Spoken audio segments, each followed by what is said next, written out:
What's going on, guys? One, love out to everybody. We got UFC Fight Night. Machado Garry versus Prates. Predictions breakdown here, guys. 14 fights on this card over there in Kansas City, Missouri. 14 fights, man. Been a while. We haven't had I believe, UFC like in a week, right? So there's 1 week there was no UFC. But there's other fights going on though, but sometimes there's so many fights out there now that it's just, it's kind of hard to keep up with all of it. So just keep up with it. The UFC is a little more, I've been watching UFC from it just started back in 1993. So, I've been doing this for a while, as well as training in MMA, martial arts, all that good stuff. So, 14 fights on this card here. We're gonna fly through it real quick here, but accurately. Keep it short but sweet. Before I get started though, guys, hit the thumbs up button. Also subscribe to this channel.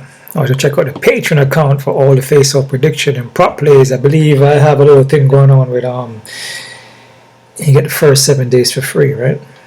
So you guys can go over there and just check it out. Just check out the material I put up for this fight card here that's coming up. I'm gonna drop the face-off predictions on there. So 7 days free, man.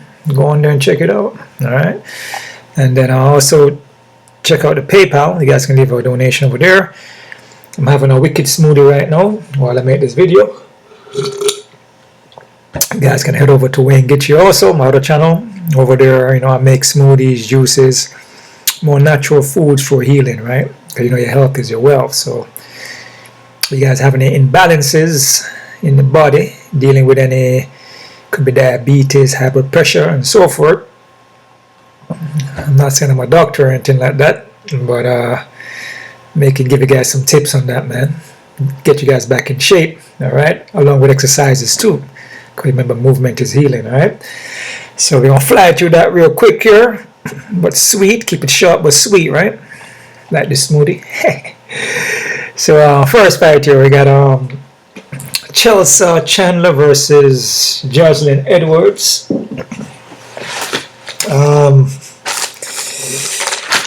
Let's see, they made some changes as far as how they organize the fights of who's fighting first. So let me see here. Okay,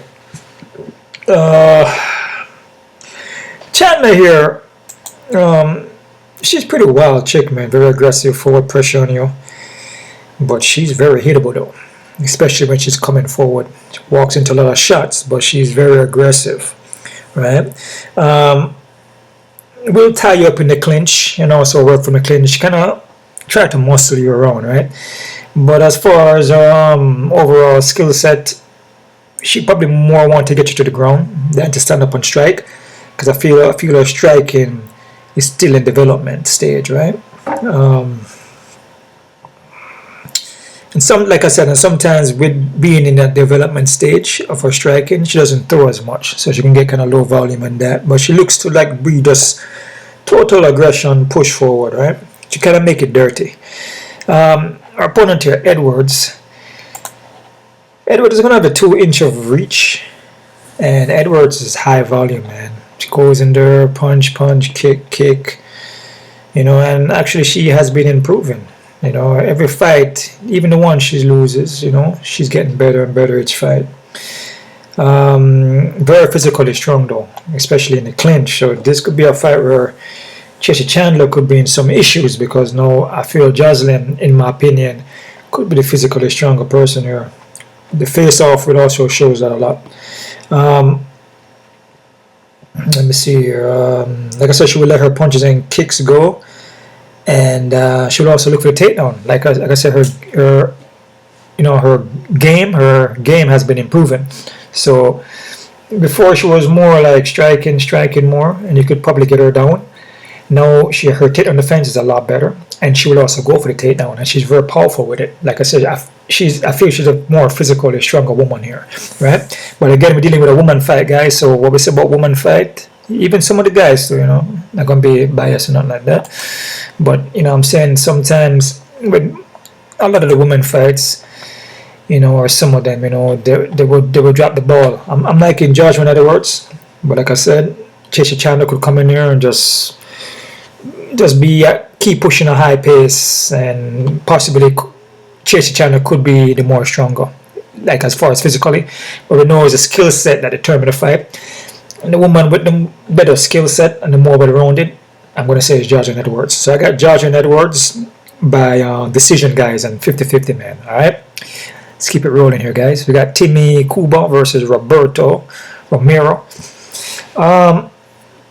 Teammates coming off the Contender Series here. Moves well, decent striking, pretty well-rounded kid. Obviously, he's going to have the more experience here. But only one thing about Timmy, though.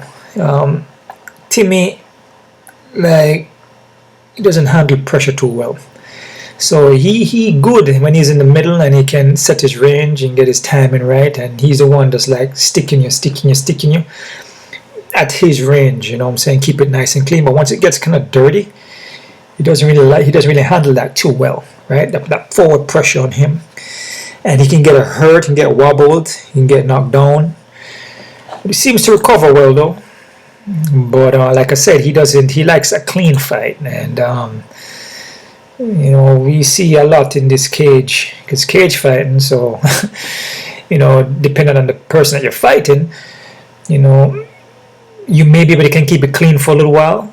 But if the person's a dirty fighter that pushes a high pace coming forward, you're gonna have problem. See, that's why you gotta adjust your skill set.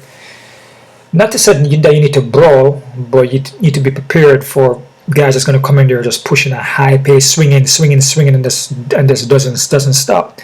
Doesn't matter if you hit them with a jab, they're going to eat it and come forward.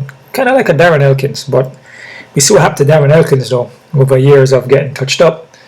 His last fight he had there was, I don't like to say people should retire, but he should retire, man.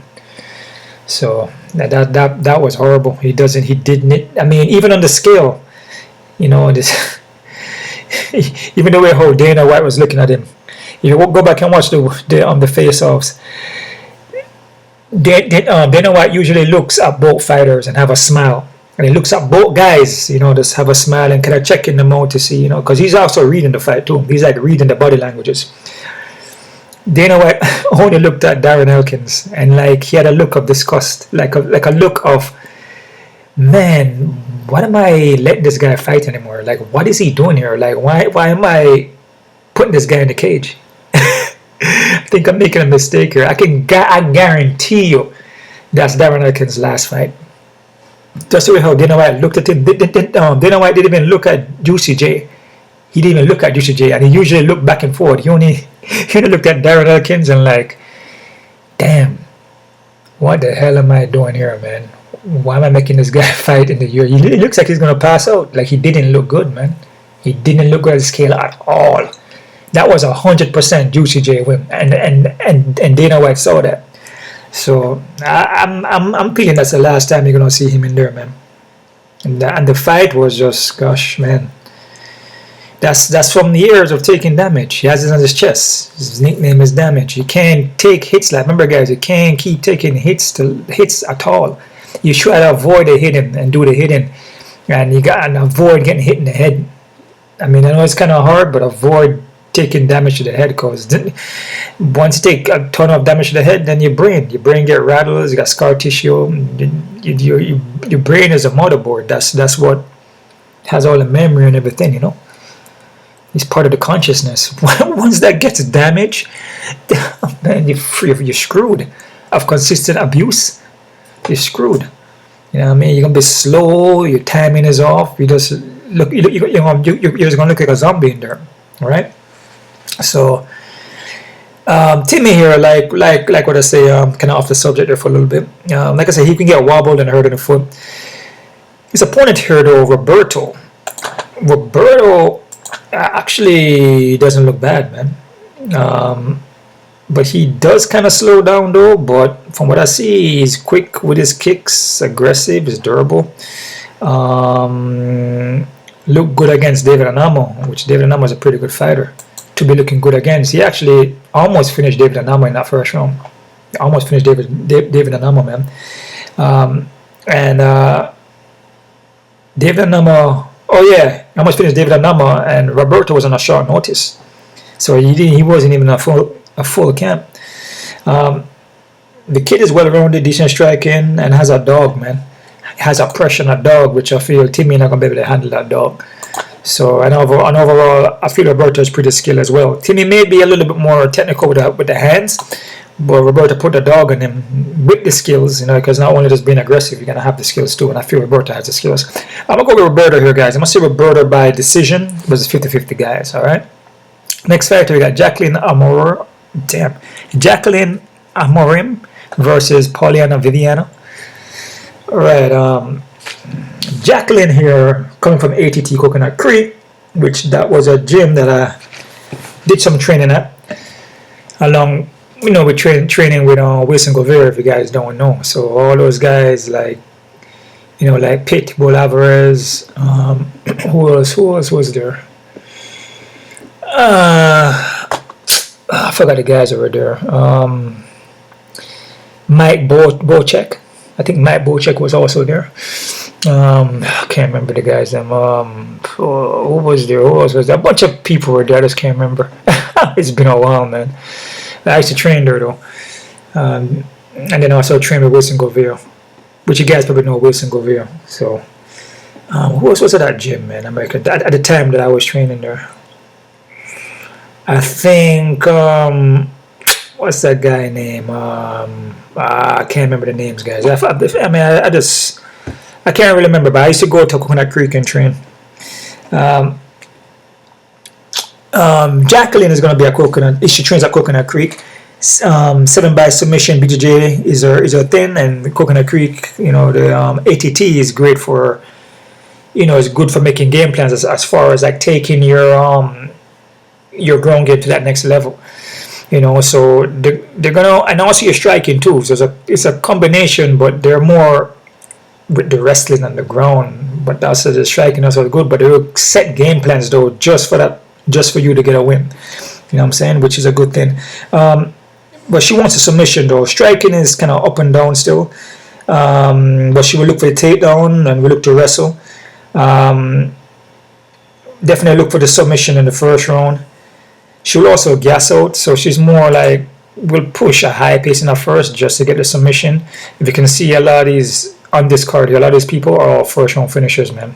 She got third round against Mona and Strat, but like I said, you know, she's a first round finisher, but she's very good. I believe she's a champion in BJJ or something like that.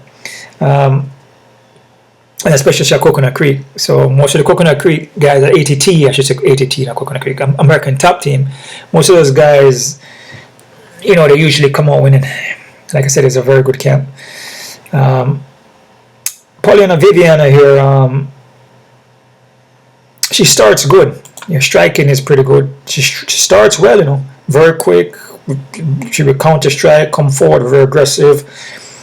But she fades, and she usually fades after that first round. Right, she hasn't had a win since 2022, and which was against Genion Fry.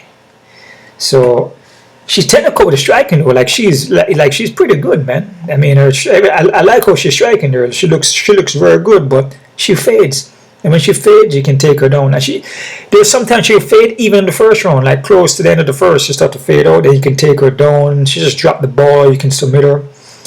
And like I said, she's not too active, you know. Yeah, man. I mean, I'm going to go with Jaqueline, guys. I'm going to say Jaqueline by submission in the first round. But like I said, with women fights, especially this particular one, it's a tough one because it can go either way, to be honest. Because I can see Viviana probably coming in here and keeping a distance and strike. But then a girl like Jaqueline coming from American Top Team with good Brazilian Jiu-Jitsu, very good. And we know Viviana can get taken down. I mean, you know, and Jaqueline will double leg her and single leg and take her down. So that's the thing, you know. That's why I got Jaqueline. But it could go either way, like I said, with most women fight. But submission first round by Jaqueline here, guys.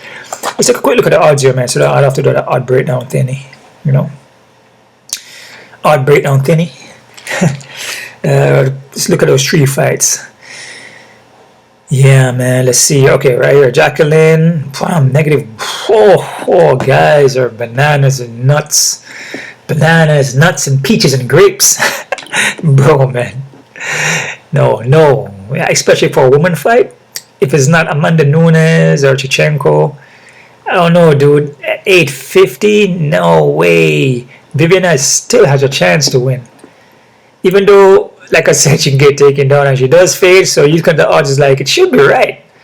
But with women fight, man, it just always seems just like, especially it's perfect like this when the odds are so high, they drop the ball, man. I don't like the odds on this one at all. This fight, in my opinion, I would have Jaqueline slightly winning, but like 140 or something like that, close, because Viviana could come in here and look completely different and not get taken down. You just never know, dude. You know, you can't. That's just nuts to have it like that. Roberto and Timmy, they got Roberto at 130. Wow. Okay, so it's kind of an even fight. Okay, so they kind of look, you know, they kind of see it how I see it, kind of.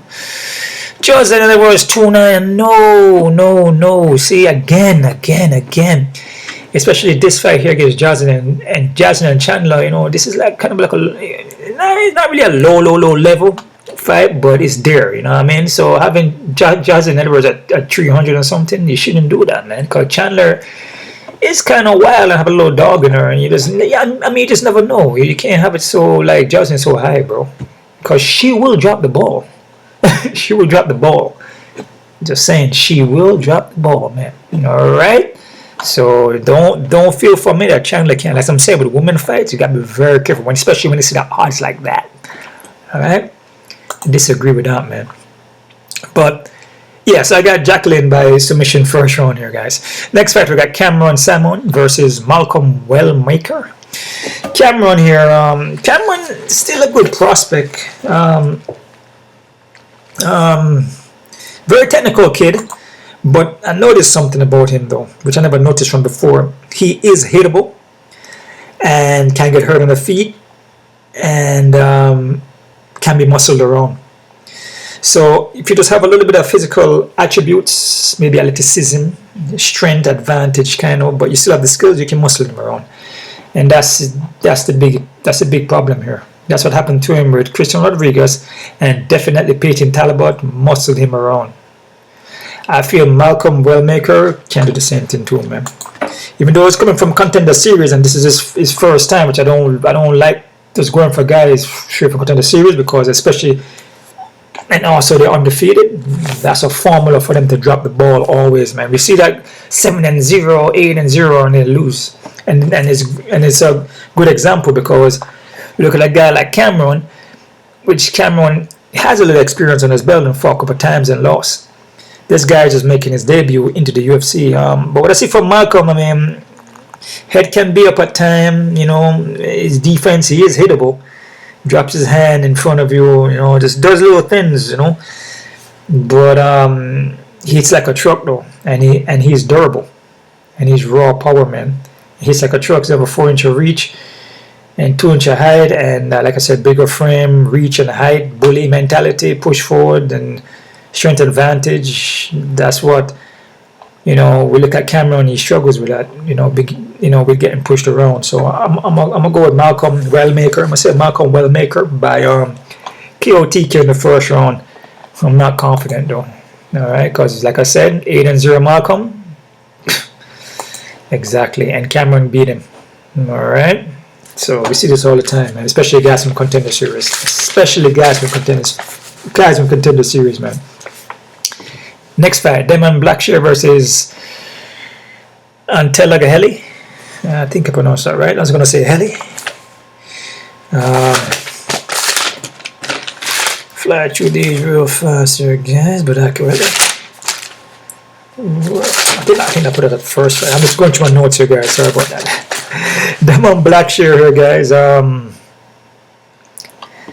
This guy has improved a lot. He's gonna have the 6-inch reach and a 5-inch of height, which is massive. This guy is pretty durable and he's underrated. His skill set is pretty damn good, man. Finish you standing up or on the ground, and his submission games is nasty. 11 by submission. Athletic guy, explosive. And he's underrated. This guy is pretty skilled, man. Heli is durable, will walk you down, pack power, well-rounded, will wrestle you, pressure forward, but sometimes wait too much in front of you. and just don't throw nothing. So this is a moment where you're just going to just be there. Just kind of like this, you know, like just watching you. You're just watching and not doing much. And that seems to be the issue when I see him fight. That don't mean he can't win though. Like I said, but I'm liking what I see from Damon Blackshear, man. I'm going to go with Damon Blackshear. I'm going to say Damon Blackshear by submission in the second round. I say Damon 60% here. Yeah, BJJ black belt also. Just damn good on the ground, man. Very impressive, man. I think he put up a twister. I think he's only 4 people, and he's the number 4. So, pretty athletic guy, pretty experienced guy, and pretty skilled guy. All right, so Blackshear by submission, second round. 60% him, 40 heli. Next fight, we got Chris Gutierrez versus John Castaneda. This fight is was supposed to happen on a different card, but didn't. I believe I went for John on the last card, but yeah, man, I kind of going with Chris here, guys. I'm gonna explain to you why. Chris striking, kickboxing base, can get taken down. We look to counter strike. It's pretty well rounded, heavy leg kicks. That's pretty much it. But it's a very technical kickboxer, and he would stay on the outside, move around. I believe his base could be Taekwondo. I could be wrong, but he moves around pretty well. Sometimes he doesn't really do much though, but he finds a way to win. You know. John, on the other hand, John is going to have the 4-inch reach. We'll look for takedowns, wrestles, but with John, it's like, I don't know. It's like sometimes he's on and sometimes he's off, and there's sometimes it depends on who is fighting. He's very hittable, and then he uses too much of his gas tank, like go wild and swing wild and try to get you out there quick and gasses out. Against Chris, you can't do that with Chris, because Chris is very technical and very precise with the striking, and he looks for the openings. You know, Chris conserve everything. He doesn't just blow his gas tank. He looks for openings and pick his shots. You know, he doesn't use up all his techniques all at once. John Castaneda will just use up everything, and that's a no-no, because then you have a guy like Chris that's gonna blast your freaking legs with leg kicks all night. You know what I mean? It's gonna wear down on your legs, and your leg. You need the legs to move to blast those punches. So that's why I'm going for Chris, but I'm not confident because Chris can get taken down. All right, and he's also fighting, I believe, the guy that Chris last time fought was Quang Lee, which Quang Lee and John are teammates or the train together. I believe John was in his corner for Quang. So, you know what I mean? So, but I'm going to go with Chris. I'm going to say Chris by decision, okay? Next fight, we got Evan Elder versus Gage Young. I believe Gage Young is short notice. What I see from Evan Elder, trying to find the notes here, guys. Evan Elder. Trying to find my notes here. Give me a second here, guys. Evan Elder he's well-rounded, wrestling base, mix it up well, heavy-handed. We look for knockout and also look for the submission. This guy is pretty all-around, a skilled guy, man. I mean, I like what I see from him. What I see from Gage Young, Gage Young lost in the Contender Series. Lost to Quinlan Skalkid. This Young stays on you. Pressure, come forward. You also look to wrestle, but he slows down. He slows on bad too, and he can get taken down. Evan, I feel, I have to see the face-off, but I feel Evan could be physically bigger, possibly physically stronger, and I feel Evan is all around more of a skill fighter, in my opinion. So I'm going to go with Evan. I'm going to say Evan Elder by decision, but it's still 50-50, guys. Alright, quick look at the odds over here, since we're right here right now. We got Damon Blackshear at 450. Wow. I mean, I have him as, he's probably one of my confident picks, 60, but I always know that not really confident, you know what I mean? Because anything is possible, so nothing guaranteed really when it comes to this thing. Because you can be 450 or 850 and drop the ball. But look at Heli. Heli is still a skilled guy though, man. When you have guys that Heli who's still skilled, you can't have them and Blackshear so high. So still be careful. But I like them one, but be careful, man. The odds in here are high, man. The hell? Come on, man. Okay, Evan Elder. And let's see the put him. Evan Elder, Young, the Elder. Okay, at 198. So the same things how I see it, which don't usually happens that way because usually dogs are who the ones are winning. So I say it again. It's usually dogs are the ones winning. Okay, so but I got Elder at 198. I mean, I don't really disagree too much. Like I said, I feel Evan Elder is a better fighter. With Helly and Damon, Helly is skill. You know what I'm saying?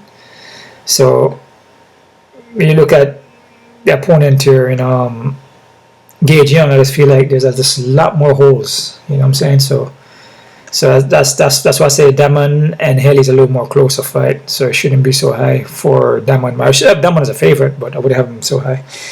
All right, next fight here, guys. Let's see. Okay, flying through these. Let's see here, man. We got Matt Schnell versus Jimmy Flick. This is a fight here where I made my prediction already, but I might change it, man. You know, I might change this one here, guys. Originally, I was going for Flick, and I'm gonna explain to you why I'm not going for Flick anymore. With Matt Schnell here, I thought Matt Schnell, you know, at the end of his fight against Cody Durden, I thought he retired, took off the gloves and everything, but I guess he didn't. I don't feel that Matt Schnell is durable. You know, he's very hittable and can get submitted. Been knocked out 5 times and sub 3 times. Like I said, I believe he retired, but I don't know. And you know, I guess he's back. But he's well rounded though, and he will mix it up. You know. And but it's just you can catch him with a punch and hurt him, man. You know what I mean? Steve Urchik, you know, caught him. He got submitted with ninja choke by Cody. Nikolai, growing and pounding him, who's not even in the UFC anymore. Flick, on the other hand, Flick left the UFC also, and then decided to come back. Yeah, man. Flick, like I said, retired. He came back, 15 by submission, knockout, 15 by submission. Been knocked out 6 times. Striking is suspect. You know, he wants to sub, but you know, striking is there. He can get wild. You know, he is hittable.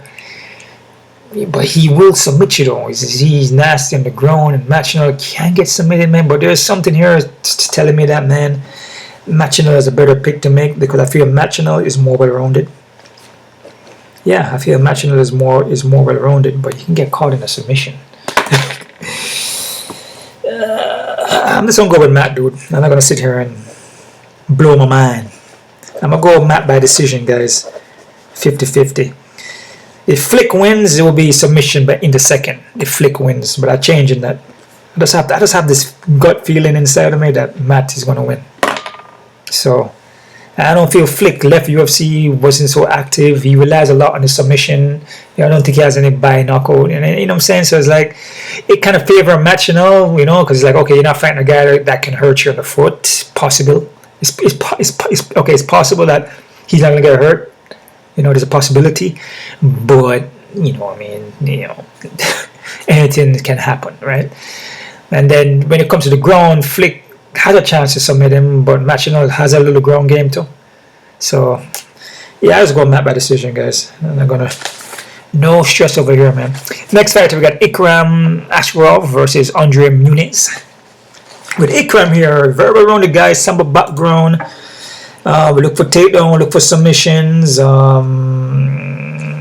Striking can be up and down. Like we see, he got knocked out by the same uppercut from Robert Whitaker and Kamazat. This guy is still skilled, man. I just feel like he just been pushed too fast. Robert Whitaker is seasoned striker. Gojoru. I believe it's Gojoru, right? Yeah. seasoned Gojo Rule striker and with boxing and other attributes to his game and kickboxing. So the guy is pretty skilled. And BJJ black belt, he's freaking this. They gave him Robert really got too quick. And probably I think it was a short notice too. But Muniz here on the other hand, Muniz has BJJ black belt. Last time he fought was 2023, which is a while. Well around the BJJ black belt. We look to submit you 15 by sub, but this guy here, man, he will gas, and when he gasses out, it just doesn't look good. He can get taken down also. So a guy like Ikram, I'm pretty sure that, you know, I see him training with Abus, and I believe he's an American top team also training with Abus. I see him there working together. So I could be wrong about that, but I feel that Ikram is going to win this fight. I feel so. He's going to avoid the submissions and go for takedowns. He's not going to play around too much with the striking. He may use the striking to set up the takedowns, but he's going to just, like, you know, come in here and grind. I'm going to go with Ikram. I'm going to say Ikram by decision, guys, but don't sleep on Muniz, because Muniz is still experienced, man. And like I said, with Ikram, he's a prospect, dude, but I think he's just been pushed too fast. Yeah, I think the guy is skilled. He's just skilled enough, you know, to beat Muniz. I mean, I feel that he is. I mean, if Paul Craig can do it, you know, which, you know, Paul Craig is still an experienced, skilled guy, and he will submit you, you know. And Brandon Allen can do it, you know. And yeah, I think that Ikram, with the wrestling he has, and I see weakness in Muniz, can get taken down, because a lot of those BJJ black belt guys, sometimes they like to be on the back and then flip up subs. You know, they feel comfortable off the back, so the submissions, they don't mind being on the back. And in MMA, you can't really do that because you're losing time like that, you know. So that's why we have a good wrestler who can, you know, defend against submissions, and the wrestler usually just grinds out the BJJ guy and just don't get submitted. You want to be on your back. It's not, you know what I mean? It's not a BJJ. It's not a BJJ competition. Even if it was a BJJ competition and you're on your back like that, you're still losing rounds and points and time, right? So I'm going to go Ikram by decision, guys, all right? Let's keep it rolling here, man. Next fight, we got Randy Brown, Rude Boy Randy Brown versus Nicholas Dalby. Randy Brown here, 4-inch of reach, 4-inch of height, well-rounded skill. Will drop the ball, though, just being honest. He can drop the ball, but I must say, man, Randy Brown has improved a lot, man. I watch a lot of his videos, training videos and stuff like that. I can see you can see that the progression, you know, in his improvement. You know, you don't see him keep doing the same thing over and over again. You see him add a little more skill to the game. You know what I'm saying? Even his movement, his footwear, his boxing. You know, and the ability not to get hit. You know, and also the ability to move in and move out, and pinpoint accuracy with his strike. So the kid has improved, man. I mean, so every fight he's going to get better. So, and I feel with the Brian battle, as far as the toss-up, I feel Randy probably could have got that, but it is what it is. Against Nicholas Dalby is not a guy you want to mess around with or take lightly. Very experienced, skilled guy, well-rounded, smart fighting IQ, and he will make it dirty, man. He will make it like how Battle did. The only difference between this one is that when I look at Nicholas Dalby, he slowed down a little bit. You can tell he slowed down a little bit, man. He's still accurate with the punches, will come forward and put a mean game on you. But he has slowed down, though. And that little slowdown is not good against Randy Brown. Because Randy Brown is a sniper. He's improving and he's athletic and lengthy. He's going to have a 4-inch of reach and 4-inch of height. So Nicholas Dalby can't be in there like drunk and like, you know, kind of like stutter stepping, you know, all these things, and like, you know, not really, I shouldn't say take it, you know, not taking it seriously, but like take it kind of lightly in a sense of like he's underestimating Brown and is coming forward, you know, and just not really paying attention too much, or take it kind of lightly, or like, oh, you're not gonna hit me with that, because I feel Brown could put him out in this fight. It's a strong possibility, man. Yeah, it could put him out with that straight on the pocket. But Dalby's a tough, durable dude, man. Tough, durable. He's not a guy to take lightly. But if he underestimate Brown though and just rush forward, I feel Brown could catch him. You know, I mean, like I said, with Darby, he has slowed down, so his reaction time, I don't think it's as good as it used to be.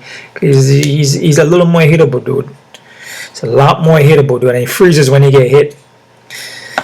Yep, he's a lot more hittable, bro. So and then Brown is sharp, and he's getting sharper. I see his training videos. It's like when him hitting the pad with his teacher. And some other drills he was doing, the guy is freaking. He's on point. His boxing is on point. So Nicholas Darby can, be just start a step in and not aware. And like I said, sometimes that awareness may start to leave you, and that speed may leave you, and the reaction time may leave you over times of taking damage.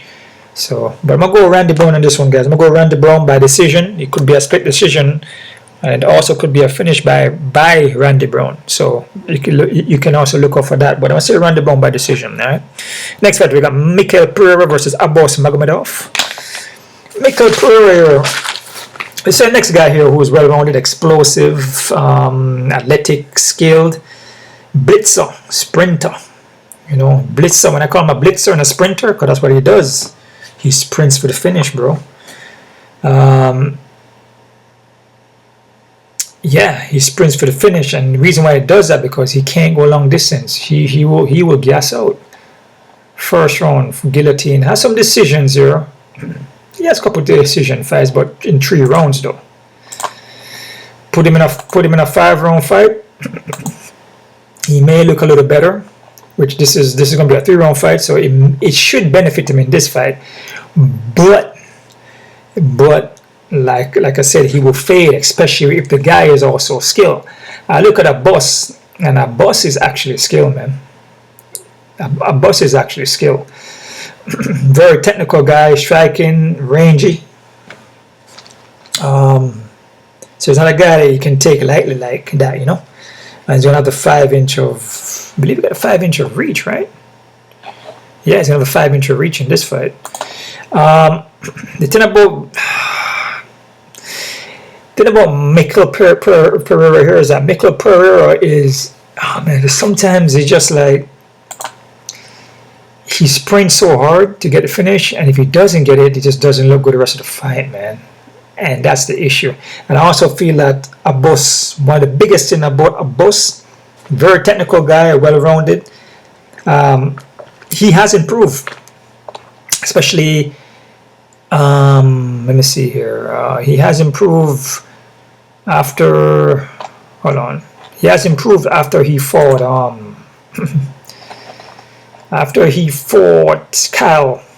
Kylo, even Sean Strickland.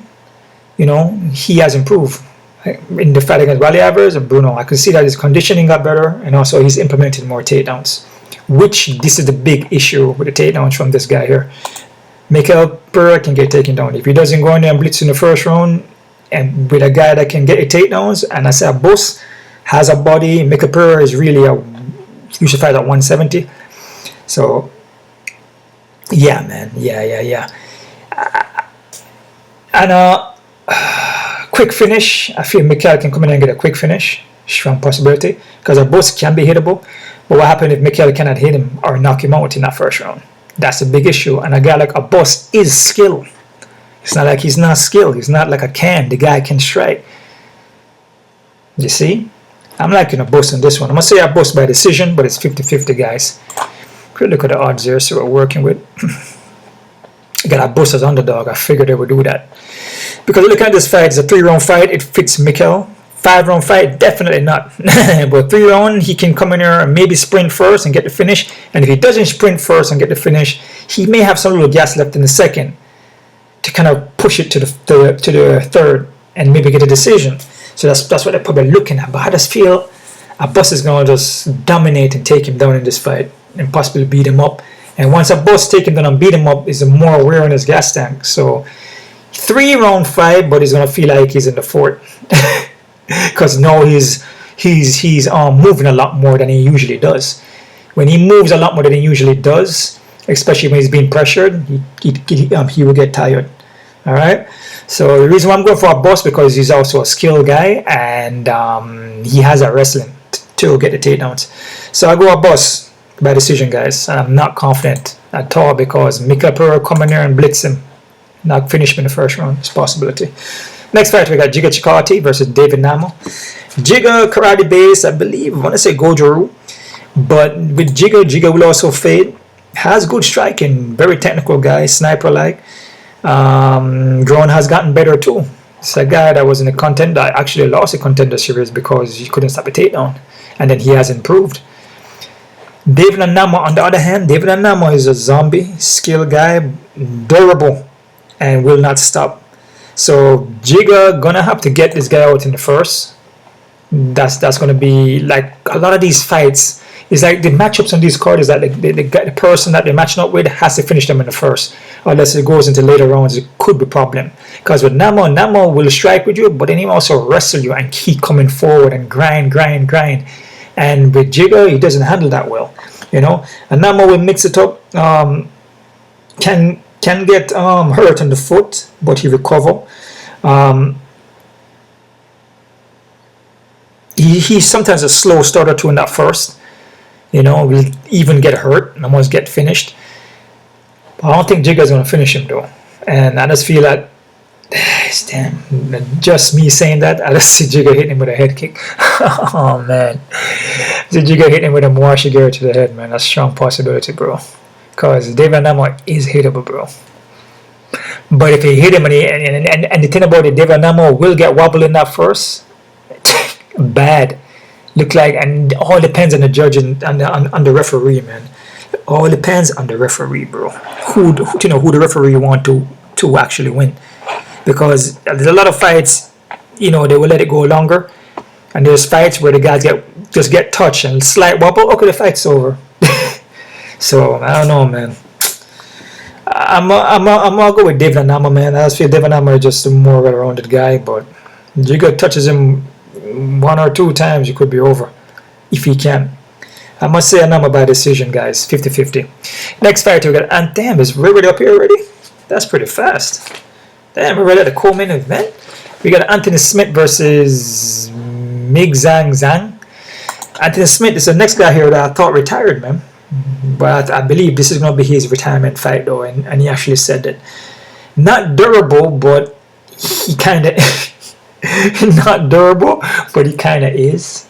That's why they call him a Lionheart, but, you know, he has 12 losses by knockout, dude. Like, he's been knocked out 12 times, but has 20 by knockout and 15 by sub. So you look at his record, 37-21, you're like, damn, that's a bad record, but the guy put the work in, man. Lose or win, he come to fight, and that's why the UFC likes him, because he goes in there and give it all he got and would take an ass whooping. You know what I'm saying? So the UFC, the way how the game is now, guys, this is why it's dangerous to even do the sport now, because you have to physically go in there and like sometimes take a beating. You know what I'm saying? Especially if you're fighting a guy that's like a killer. You know what I'm saying? Sometimes you gotta go in there and just give it all they got. Just try to give it all they got, even if you get knocked out, and that's what they want, and that's what Lionheart does. Just like the Lionheart is coming from Jean-Claude Van Damme. If you guys ever seen a movie called Lionheart, that is where he got the name from that movie. Go on, if you guys haven't seen it, go and check it out, man. I may probably watch it tonight also, because I haven't seen Lionheart in a long time. So I usually go back and watch a little bit of the 80s movies, you know, like the Jean-Claude and Steven Seagal. You know, I go back and watch a little bit of that every once in a while. My Steven Seagal movie was I think it was Out for Justice. Has anybody seen Richie? Anybody tell me where Richie is? Anybody tell me why Richie killed Bobby Lupo? I'll be back, you know, and if I come back, somebody better tell me where I can find Richie. Bro, the acting in those movies were amazing, dude. Even though a lot of the acting was bad acting, but it was so good, you know. Yeah, next one was I think it was Out for Justice. I think no, it was Hard. I think it was Hard to Kill. Yeah, Hard to Kill. And there's what other one name? I think one was called Mark. The other movie was called Mark for Death. Yeah, when he went to Jamaica, yo. And he went to Jamaica, and he was like, man, it's not just the Jamaicans, man. It's the Colombians, man. Just leave it alone, man. Oh man, I want your partner. I want your partner, Screwface, and I want that other piece of shit. What's that other guy name? Monk. I think it's Monkey or something like that. But I'm kind of going off topic here, guys. But all right, man. So I'm just saying you should check out the Lionheart movie. I mean, it's pretty good. And yeah. So this fight here, man, is gonna be. It's gonna be a wild one, man, because people probably gonna say like Zhang is gonna knock him out, which is a strong possibility. And he's been knocked out 12 times, right? Zhang popped out raw, he will go for the kill, I'm not sure about his ground though, man. I mean, his ground, look at Smith. Smith is pretty well rounded, man. Has a good BJJ black belt on the ground. It will submit you. Yeah, think about this fight. I feel Zhang is like a sprinter also. He's literally a sprinter. So if you look up a sprinter and a blitzer, you're gonna see his name pop up in there, man. He's literally a sprinter, bro. If you look at him, like if he doesn't beat you in first, and he can get finished in the first, but if he doesn't win, most likely he's gonna lose by decision. Lose first round, loss. Second round, loss. So all his fights are won in the first, bro. That's a problem against Smith, because Smith is durable. He would have to finish Smith in the first. I don't really see that happening, bro. I feel Smith is just so seasoned. I think this is his last fight. They're gonna give him a win here. I know people talk crap about Smith all the time, but it's all love here, guys. Remember, no hate. More love and less hate. Yeah, man. So I can see Zhang winning, but Zhang hasn't won out to the first. Literally, he hasn't won out to the first, bro. If he gets a second, loses by decision, loses, and he been finishing the first. This is a formula fight. This is a fight for Smith. I'm gonna say Smith by submission the second. If Zhang win, obviously, he's gonna be in the first. So if you want to do up some kind of prop, put Zhang first round KO TKO, or you can put Smith second round submission. That's how I see it. I'll put Smith by decision. Most likely it will be a finish though by Smith in the second. Sub or Zhang finish him in the first. So I think they know what they're doing here. I shouldn't say I think they know what they're doing. All right. Is anybody saying Richie? All right, man. Main fight on the card, guys. We got let me see here. We got Ian Machado Garry versus Carlos Prates. This is the next one here too, man. It's the next fight here where it's kind of tricky because we're looking at Carlos, right? A lot of these, like I said, this card here is set up for guys who are sprinters, guys that are quick finishers in the first. And if they don't get the finish, they lose. You understand? You understand what I'm saying? First round, have some second round finishes. But he's a sprinter. Not as bad, as Carlos. Not Carlos. Is it Carlos? I'm talking about it. It's not as bad as Zhang, I should say. Zhang is just is the ultimate sprinter. Like his whole record, you can tell that he needs to finish in the first. That's the reason why he's fighting Anthony Smith, because Anthony Smith is a company man. And company man, you want to retire? Give your last win, man, so you can go the winner. Just make sure you get the submission, and make sure you don't get finished in the first, man. All right, I'm gonna do this for you, man. That's how it is. He's a company man. This fight here, Ian Garry is actually a smart fighter. He is hittable, but he's a smart fighter, smart fight IQ, and he'll find a way to win. Against Rakhmonov is a different level, man. That guy is physically strong, mentally strong, and has the skills, man. And he's good in every department. And he can take a hit. He can take a hit, bro. So I already knew that Ian gonna lose a fight against Carlos. Though I don't know, man. Carlos' skill, we're running from the fighting nerds. We see all the fighting nerds guys are doing pretty good. Man, I just don't feel like Carlos has been tested. You know, yeah, he fought Neil Magny and Jingling, but those guys are kind of washed up, man. And Trevor guys kind of washed up. Yeah, I don't know, man. I just feel like that Ian fought, you know, he fought Rachmanov, which, you know, he fought MVP, which I feel MVP won that fight. Jeff Neal, you know, he fights guys that are going to take his head off. You know what I'm saying? I don't know about Carlos, man. I feel Carlos is one of the fighting nerds guys that can lose. And you can tell by his record too, man. Not because he's not undefeated, but 21-6. You can tell by his record that he's one of the fighting nerds guys that can actually take a loss. The other guys, you know, the other guys, Lord, and the other one, I forgot the name. I actually forgot the name. I can look in here. Lord. Oh man, I told you that he would beat though. He would actually beat what's his name? I forgot his name. Yeah, I told you that he would beat freaking Bryce Mitchell. But these are guys that you know, like Gene Silva and these guys are the ones that's gonna carry the brand more, and Kayo. You know what I mean? And the other dude, what's his name? What's the other dude's name? What's his name? Oh, the guy, Mikael, is out there? No. Okay, Richie was training with him, but he's possibly he's on a roster right now. So he's over there training with those guys. Alright, what's the name of that other guy? That other guy I feel is one of the skilled ones. Can I move like Machado? Not Machado. Can I move like... Yeah, can I move like Machado and a little bit of Conor McGregor kind of vibe. But where is he at?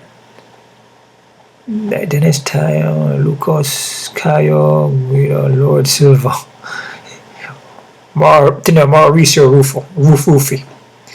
I feel Mauricio Rufi is the one that stand out the most. His striking is freaking skill, bro. He's kicking and just the way his angles and everything. This guy's freaking skilled. I feel Gene Silva is skilled too, but I feel Mauricio Rufi is the leader for this one. If it was a Jackson 5, he would be Michael Jackson. So not sure which one will be Tito. Probably, I would say maybe Tito would probably be Carlos, but it's not a disrespect. I'm just, you know. But I'm gonna go with Ian on this one, guys. I feel Ian is just gonna take into a decision, bro. I feel Ian possibly is more well-rounded and just more skill. It's just face type of competition. So I got Ian by decision. That's about it right there, guys. Let's close this up before I start giving you some more Steven Seagal impersonations. And you guys probably don't want that. Like, what the hell Wayne is doing to Steven Seagal? Yeah. Is anybody seeing Richie? Can somebody tell me who killed Bobby Lupo? Yeah, oh man. Hey man, have you seen this girl? Yeah, I seen the top of her head. Oh, that's real funny, man. Yo, those movies are great, bro. If you guys haven't seen those movies, just check them up, you know. Just check it out. This is funny. Above the Law, Hard to Kill, Mark for Death, and Out for Justice. Those are Steven Seagal. 4 good movies. And also, I believe Under Siege is also good too. And for Jean-Claude Van Damme, Kickboxer, Bloodsport, Lionheart. Which other one? Also, No Retreat, No Surrender. That's also a good one too. That's a classic. And Time Cop is okay. Which other movies? Oh yeah, Double Impact. Double Impact, man. And You're Not From Hong Kong. I'm not from Hong Kong? Uncle Frankie, after 22 years, you're telling me that I'm not your uncle? Yeah, is that, you know, okay, you know, I actually told him I'm not your uncle either. You're not my uncle? So after 22 years, you're telling me that you're not my uncle. Oh man, yo man, those movies are classic. All right, so that's it right there, guys. You know, it's good to smile, laugh, crack a little joke here and there. Good spirits, good for the soul, right? create that good chemical feeling, endorphins, dopamine, serotonin, oxytocin. That's what make you feel good, right? So you gotta laugh, have a good time, make love, you know, all the fun things, dance, sing, you know, good spirit, good vibration, positive vibration, you know. You know, it's not good to be angry and hateful, right? So that's why I always laugh and crack little jokes and have a good time, man. There's nothing wrong with that. A lot of people sometimes are tight and, like, you know, they don't want to, you know, express themselves because nobody else is doing that. Everybody's just a stiff board, you know what I'm saying? So everybody's just trapped in that box, and nobody wants to just be free. So just be free. Just be who you are, man. Don't try to hide and like act like something that you're not, because you don't want to, you know, people to think badly about you or think that you're strange or something like that. And, you know, that's why sometimes I look around, everybody is doing the same thing. You know, be original to yourself. Originality is where you're going to shine, right? Taking up somebody else's ways and try to imitate it is not going to go far, because everybody else is doing that. You have the light inside of you, and you can do whatever you want to do. You can create whatever you want to create by just speaking it, but also with the action and make it happen. You can manifest anything you want. Be original to yourself. Let go and be free, man. And that's how you're going to shine. I have a lot more stuff coming out, especially on my other channel.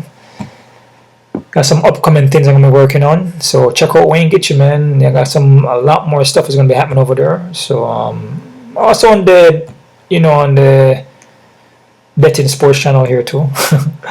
You know, the true analysis. You know, a lot more things are going to be happening over here also, but check out Wayne Gitchy, man, you know. So that's it right there, guys. One love out to everybody, you know, positivity all the time, love, inspire, motivate, man, all right? One love, guys. Goes.